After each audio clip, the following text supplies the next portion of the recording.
Good morning. I am Joe Kovacic and I work in the DISA Emerging Technology Directorate. We would like to welcome you to today's technical exchange meeting. NexiTech will be presenting its moving target defense solution in today's session. Need to go over some administrative items before we get started. First, please mute your DoD 365 joint Microsoft Teams sessions. Second, this session is being recorded to allow future scrutiny of the presented capability by members of DISA and the DoD community. Third, this is a public forum, so no proprietary or sensitive information should be shared in this session. Fourth, we encourage questions during the session, so please use the raise hand function in the Teams menu to alert the presenters when you have a question. You can also enter your questions in written form in the chat area anytime during the presentation. Questions will be addressed in the order they are received. I must provide the following disclaimer. This technical exchange meeting does not infer any intention by DISA or the Department of Defense to enter into an acquisition, contract, purchase, or endorsement of the presented capability. This session is purely for informational purposes only. We do not control how session participants will proceed with the conveyed content. Access to the technical exchange video, slide deck, and other artifacts will be made available through the National Security Innovation Network website, whose link is provided in the TEM session invitations that each of you received. I've also posted a link in the chat area to access the slide deck for today's session. I'll repost it again there shortly. And with all that said, let us commence with the presentation. So over to you, NexiTech.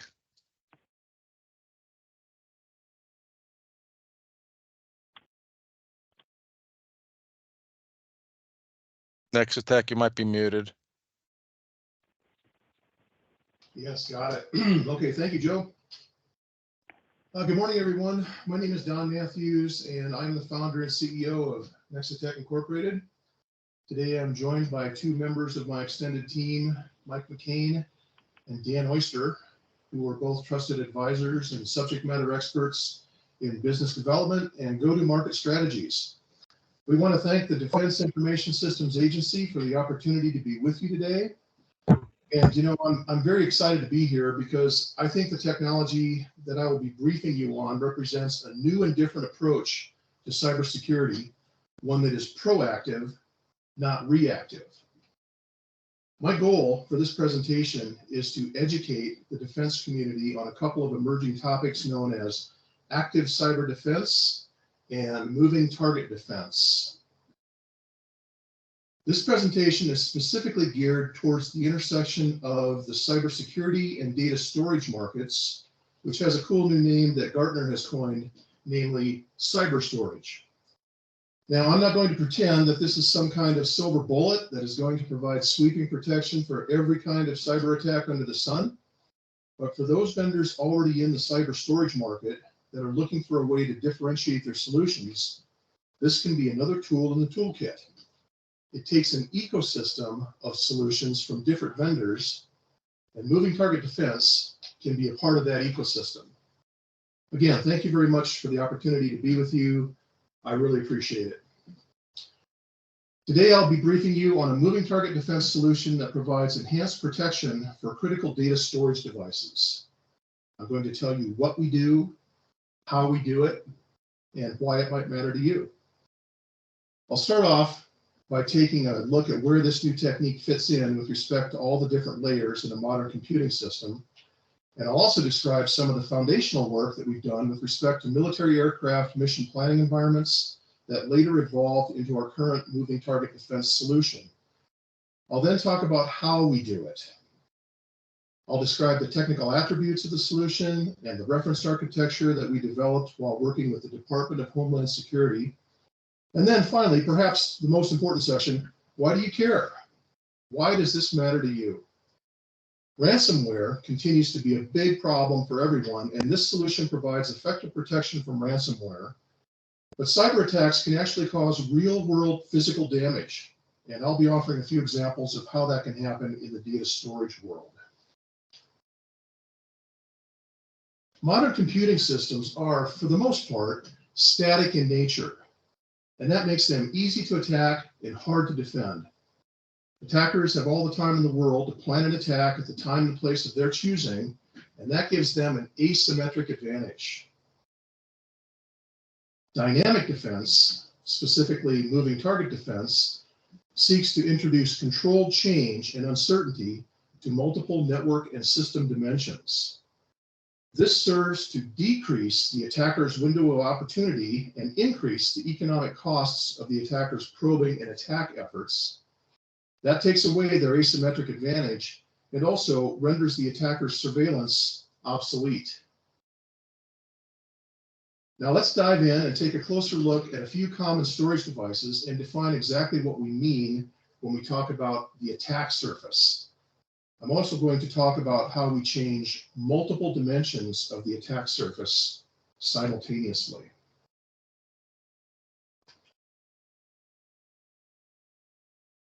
So when we take a look at all the modern hardware and software layers that are present in a modern computing system, we find that there are many vulnerabilities and there are many different vendors providing solutions for almost all of these layers.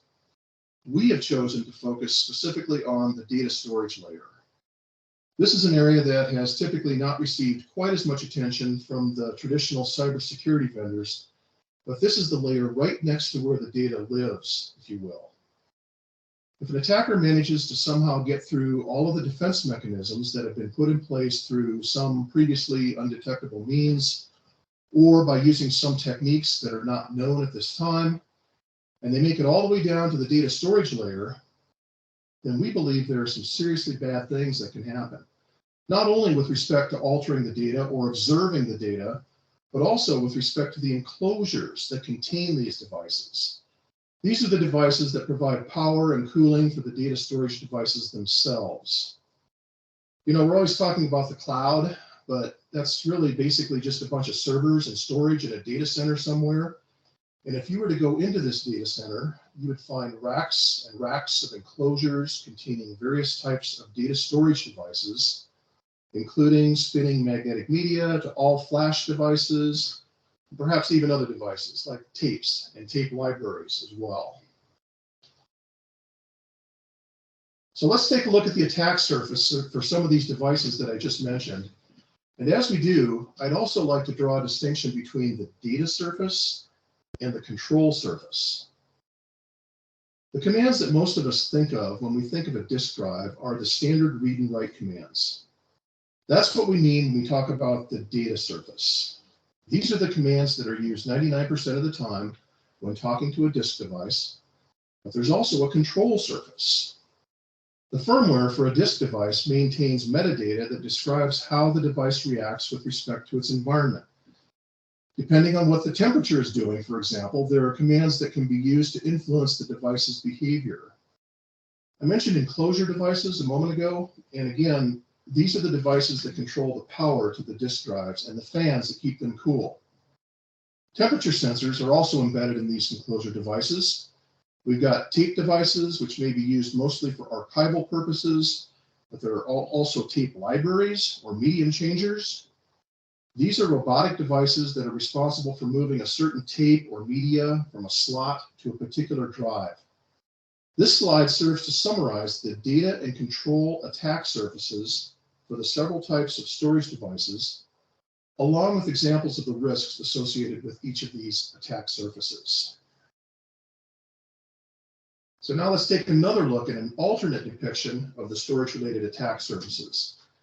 Here I've shown the data interface at the bottom, and I'm listing some of the risks that could be associated with an attacker's ability to snoop commands. For example, if an attacker can snoop the data coming back in response to a read command, then that results in a data breach or data compromise.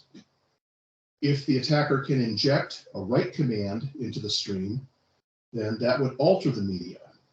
Changing just one block on the media could potentially have devastating effects and could render the whole device unusable. For example, in the case where it's the boot drive on a computer. But the control surface is the one that we think has really been unappreciated. And these are the commands that are used to control things like formatting the media, where a single format command could wipe out all the data on a storage device. More subtle and sophisticated attacks would include the ability to monitor the results of commands that are reporting temperature. Let's say an attacker could intercept this data and make the temperature look a little bit lower than it really is. The host thinks that everything is fine, so it slows down the fans. Meanwhile, the temperature is rising inside the enclosure. It's getting hotter and hotter, and now bad things can happen. Obviously, the worst case is where the device fails completely, but an even more subtle case would be where the device doesn't fail, but the temperature has risen just enough for thermal throttling to kick in. This is a feature that monitors the temperature inside a device. When the temperature rises, the processor slows down, and now this could result in a quality of service attack. In some systems where the performance is very critical, for example, in a weapon system or perhaps a stock trading system, this could be a very devious, subtle, and even deadly attack.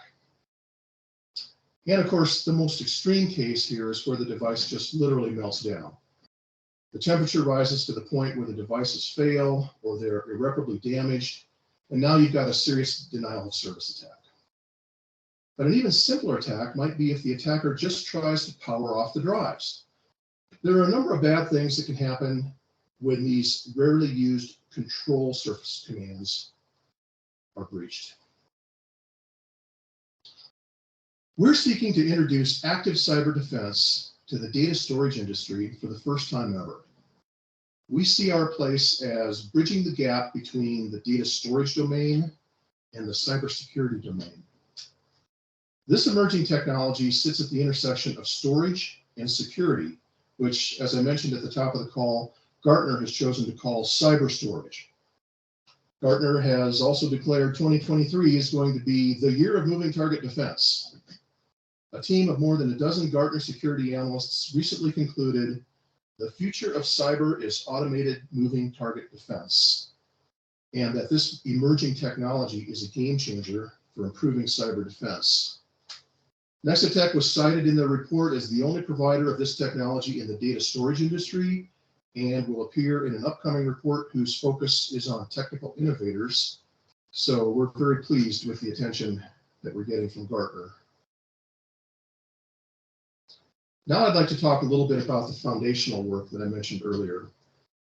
Our first commercial product was a software interface layer that basically translated one storage-related API into another. In the early days of Windows, Microsoft included a particular type of storage API called ASCII, and many vendors implemented application programs that used this interface, including the US Air Force. In later versions of Windows, Microsoft dropped that API in favor of a different one that they came up with. And so it was necessary to translate between the old one and the new one in order to provide backwards compatibility for those folks that had already created applications that used the old API. The Air Force was one of those customers, and in that particular case, the objective was to migrate applications from Windows XP to Windows 10, but the API translation itself was not the most interesting part. The most interesting part ended up being a cybersecurity problem in which Microsoft had tightened up their security restrictions on its newer API. And in fact, that's a pattern that Microsoft has repeated with successive versions of Windows. So we essentially had to find a way around that in order to satisfy the Air Force's requirements. The new requirement from Microsoft was that these APIs could only run with administrative privileges. And the Air Force said, no, our software needs to run with user privileges without elevated permissions. And so we solved that problem, and our software was deployed in the C-130 mission planning environment. Next, the Navy needed to solve the same problem with respect to the presidential helicopter. Now here we needed to solve another security problem that I won't go into right now, but once that was done, our solution was deployed for use with Marine One. That was very thrilling and gratifying.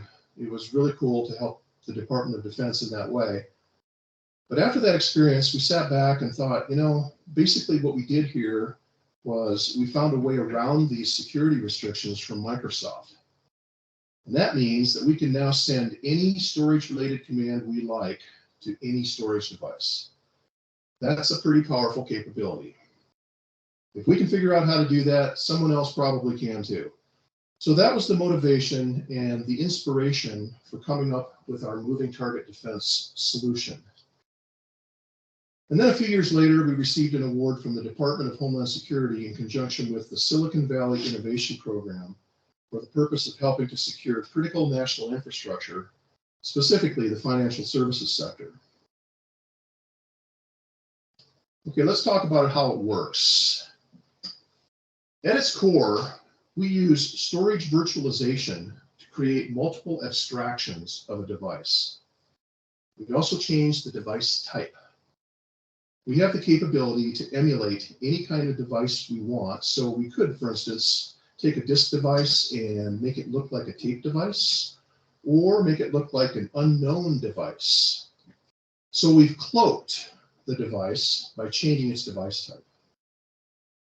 The host operating system now has no idea how to talk to this thing because it's no longer a disk drive. This alone is an effective ransomware protection, by the way, because most ransomware attacks depend on the fact that there is a usable file system on the disk device. No file system, no ransomware attack. This is why tape drive vendors can rightfully claim to be resistant to ransomware attacks. Anyway, by making multiple abstractions of the device, we've essentially created multiple paths to the device. And you can call these whatever you want, multiple virtual communication channels or virtual ports. Either of those terms work for me. In addition, we also obfuscate the command set. These commands that are used to control the power and then read and write to the device, they're all described in open standards. So anyone in the world can understand how the command is formatted and what all the bits mean. That's exactly what helps promote interoperability in the storage world. Well, that information is all known to attackers, right? So we're going to obfuscate the command set. Next, we introduce a moving target defense by randomly hopping around on these virtual channels. The two entities, the host and the target, are kept in sync with one another with respect to what channel is being used. And we also randomly change the command set. So we're changing multiple dimensions of the attack surface. And we're doing this in an autonomous manner.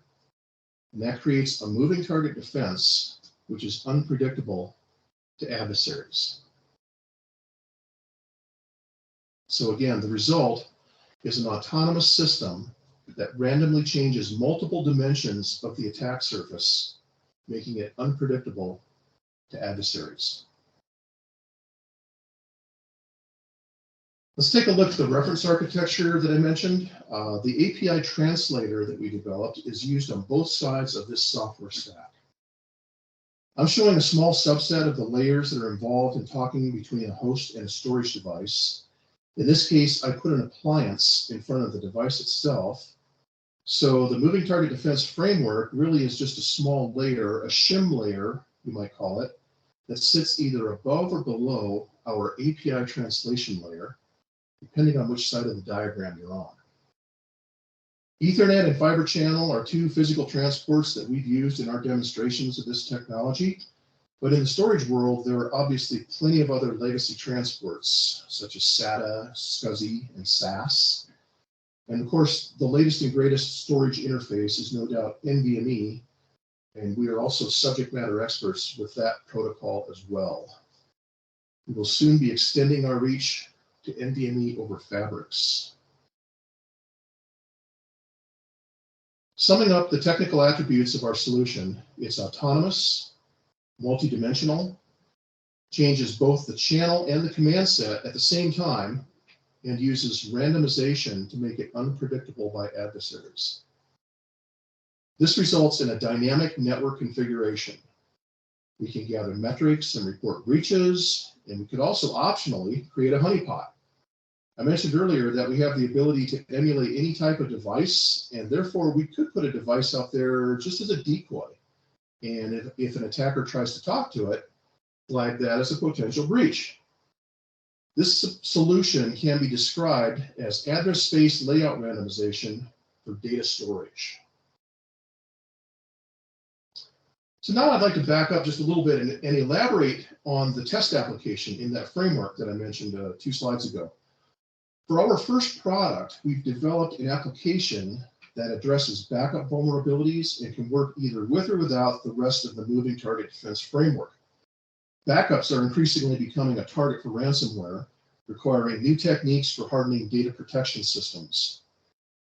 Ransomware attacks your system by encrypting files that it sees on your hard drive, but ransomware cannot encrypt files that it cannot see, right? So NexiTech's proprietary deception technology cloaks a disk-type storage device by making a large disk drive look like a very small disk drive from the perspective of the host operating system. User files are not stored on the small disk drive that is visible to the OS. They are actually stored in the invisible area, or dark space, as we like to call it. This is the space that occupies the vast majority of the data storage device. And this area is known as the anti-ransomware vault, or ARV. The ARV is ideally suited for use as a cyber-secure backup and archiving solution with modern NVMe SSDs, but it works with any type of fixed or removable disk drive with any storage interface. Anytime important files are left exposed, they are vulnerable to attack from malware, more specifically, from ransomware. It is most convenient for users to allow their data to be always on and readily available, but this convenience comes at a cost. The cost is in terms of additional risk that their important data will be compromised by ransomware. One way to mitigate that risk is to remove the data storage device from the computer system after important files have been copied to it, thus creating an air gap that thwarts ransomware attacks. This is done because ransomware cannot encrypt files that it cannot see. But that also limits legitimate access to the data by users, since the data storage device must once again be reconnected to the system before the data are available to the user. The ARV solves this problem by allowing the storage device to be always on, with data constantly available to the user, and yet at the same time, invisible to ransomware. NexiTech's ARV technology is the perfect complement to existing security-enhanced USB-attached NVMe SSDs. For example, the SanDisk Professional G-Tech SSD. I'll show you one of these in a few minutes when I do the demo. This is a great example of a ruggedized high-performance NVMe SSD used primarily in the media and entertainment sector, where security features are worth a price premium. The drive's Armor Lock security technology allows it to be unlocked with a smartphone, so no password required, and it also provides geo-tracking. Hardware encryption protects the data if the drive is lost or stolen.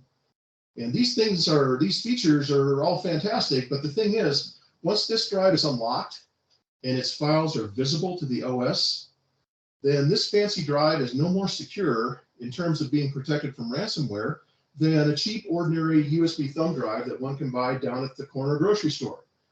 This is because all its files are visible to the OS, and that makes them vulnerable. Ransomware cannot encrypt files that it cannot see.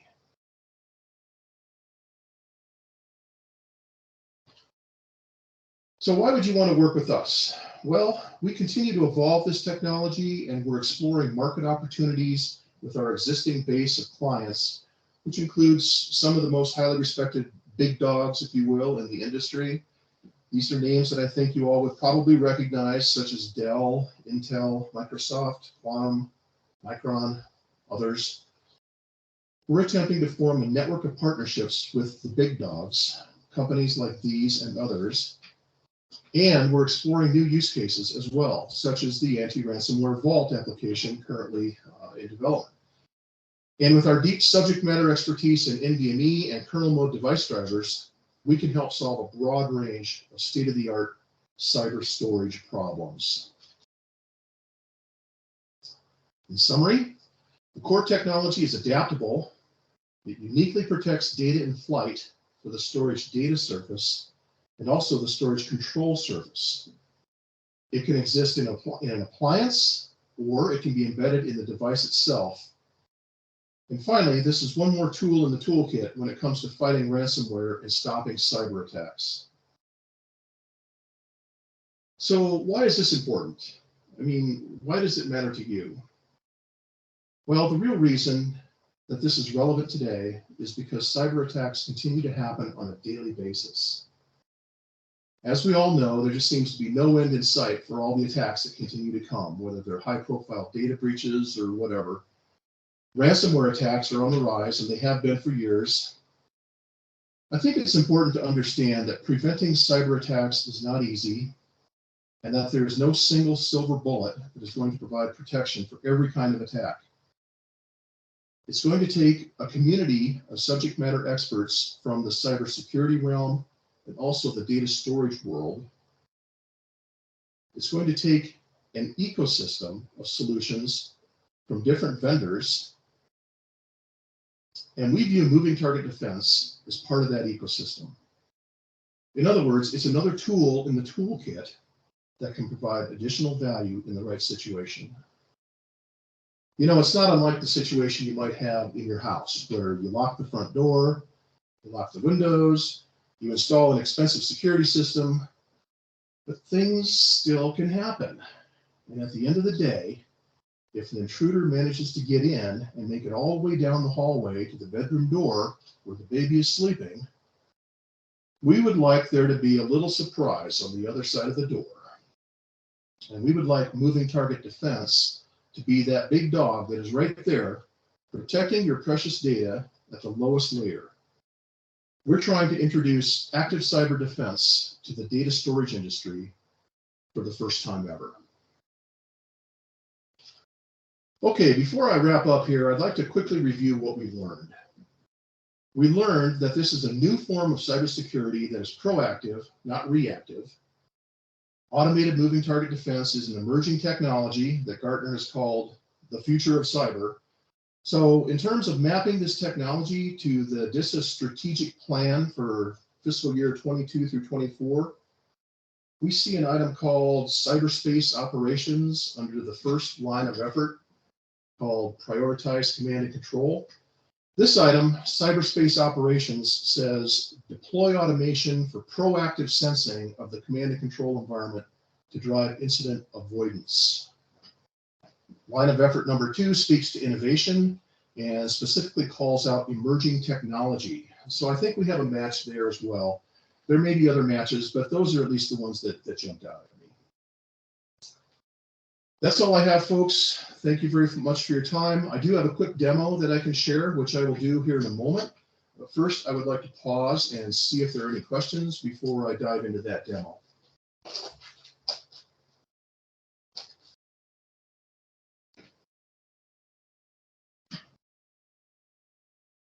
There do not appear to be any questions in the chat area at the present time. Over.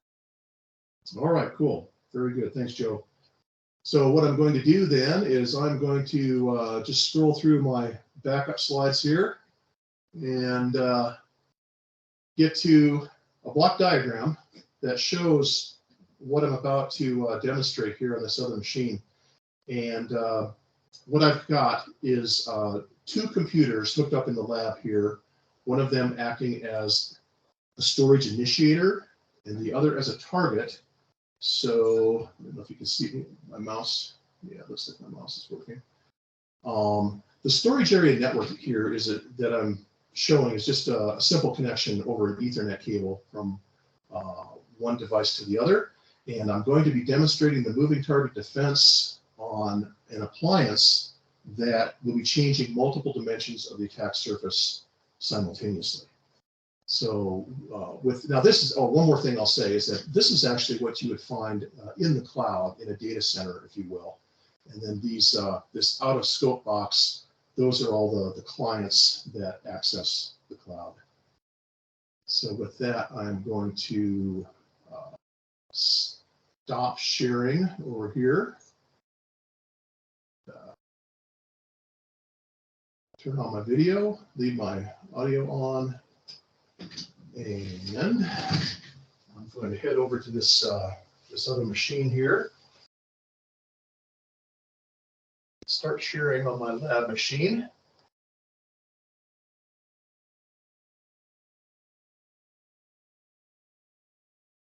Well, actually, let's see here. Didn't get this video turned on. Hang on just 1 second here.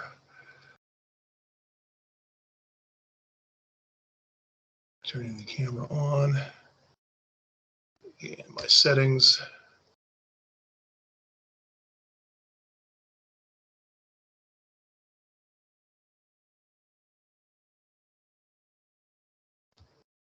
There we go. Okay. Sorry about that, folks. I needed to get the right camera selected there. Okay. So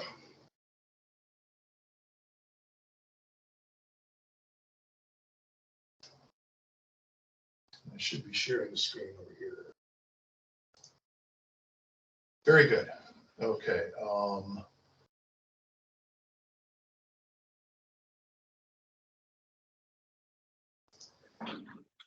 We're not seeing a new screen yet, Don.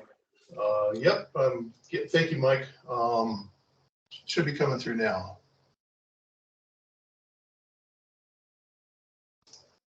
How's that? There it Okay. is. Yep, got your desktop.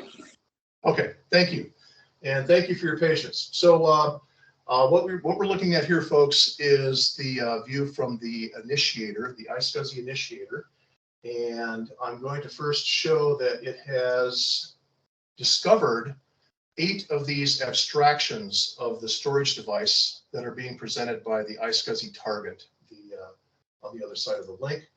And I've chosen to just have 8 abstractions because it's a simpler number to work with for demonstration purposes. But in reality, this could be a much larger number. It could be 64 or even more devices, which would help in terms of randomization and creating a better moving target defense. So here they are. Here are the 8 devices that are being seen by the initiator or the host computer. And they show up to the host as a processor device. And like I mentioned in the presentation, this is an unknown device. It's not a disk drive, so the ransomware would not be able to attack it. But that also raises a question of interoperability, which I'd be happy to talk about in a moment as well. But first, I want to demonstrate the moving target defense itself. So we have the 8 devices. They are visible. I'm going to go ahead and start up Wireshark, which is a open source protocol analyzer. It's going to trace all of the commands, the activity on the Ethernet connection between these 2 computers. So I will select Ethernet, and then I will also select iSCSI up here to filter out only the traffic I'm interested in, which is the iSCSI storage traffic. And then I'm going to start up a test application. You'll recall that I mentioned in the framework at the top of the storage stack over on the left-hand side is a test application, and that's what we're looking at here. This is what we intend to replace with our first product that we take to market, the anti-ransomware vault. But for now, I'm just going to show this test application. I'm sending a few commands across the link.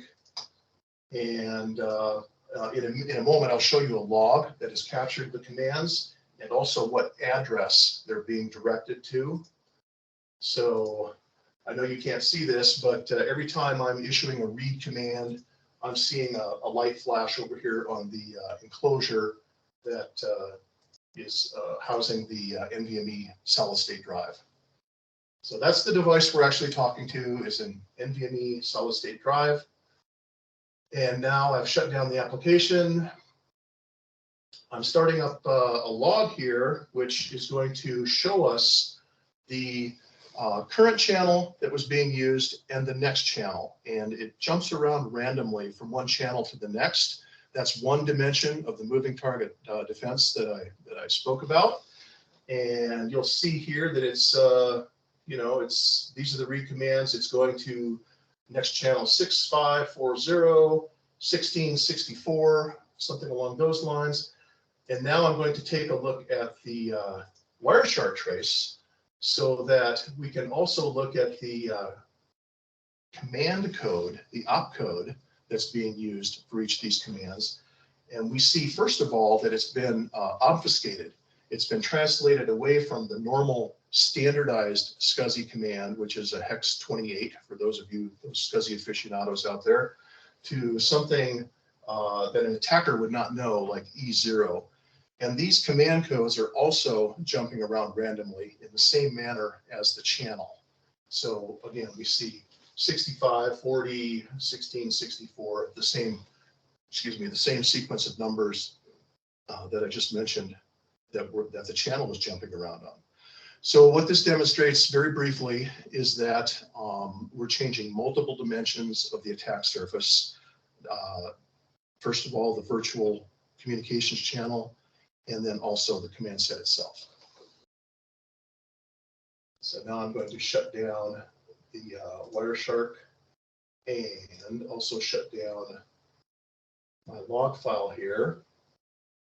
And the last thing I'll do, I think, before closing this out is just show you a couple of storage devices here. You know, this is going to be a little hard to see probably from that vantage point, but this is that encrypted drive, ruggedized drive that I was talking about in the presentation. So this also, you know, has the MFA or multi-factor authentication built into the device that you could take advantage of. And then using our ARV product, I'm going to very briefly show you kind of what that looks like by plugging in this USB drive. It's a small USB drive. It's only 8 gigabytes, so it's a very small device. But when we go to look at it, we see that it's only a tiny fraction of it is actually visible to the OS. It looks like 122 megabytes, and so that represents like 1.6% of the whole capacity. And it would look the same even if we used a much bigger device, like a 2 terabyte device. Doesn't have to be a USB drive either. It could be any type of storage device. It could be an NVMe SSD.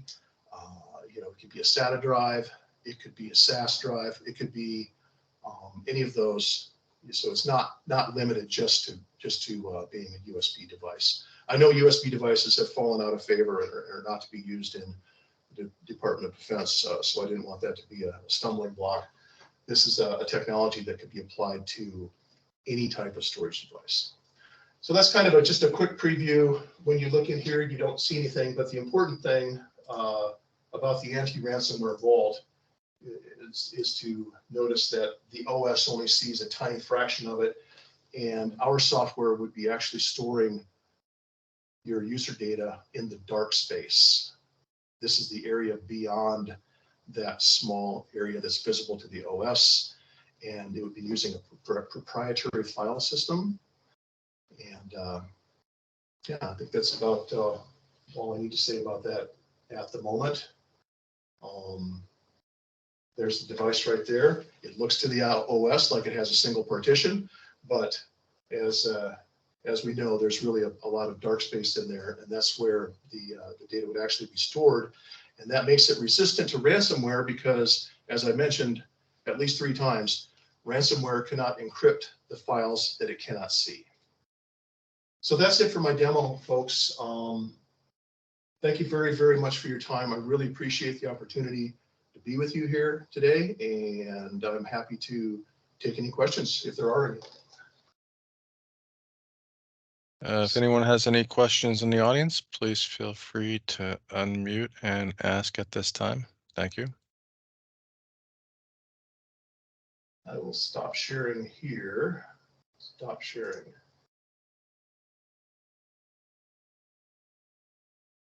And if you have a contact slide available in your Oh. slide deck, can you post that up on the screen for everybody to see? Thank you. Yes, sir.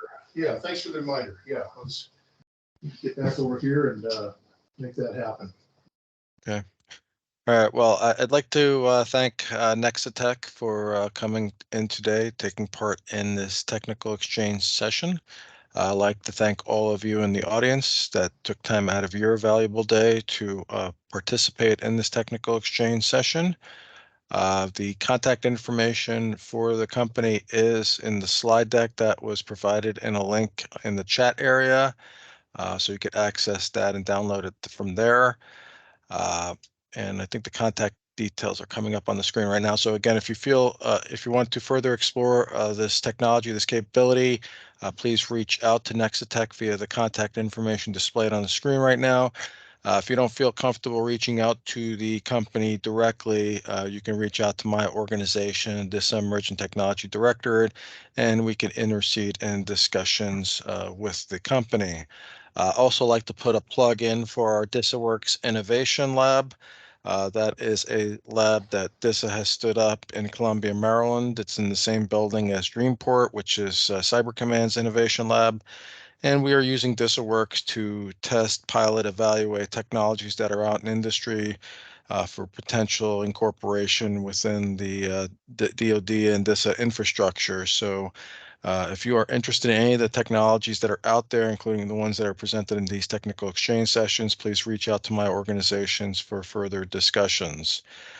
So again, thanks everyone for your time today and wish you all a wonderful day. Thank you. Thank you.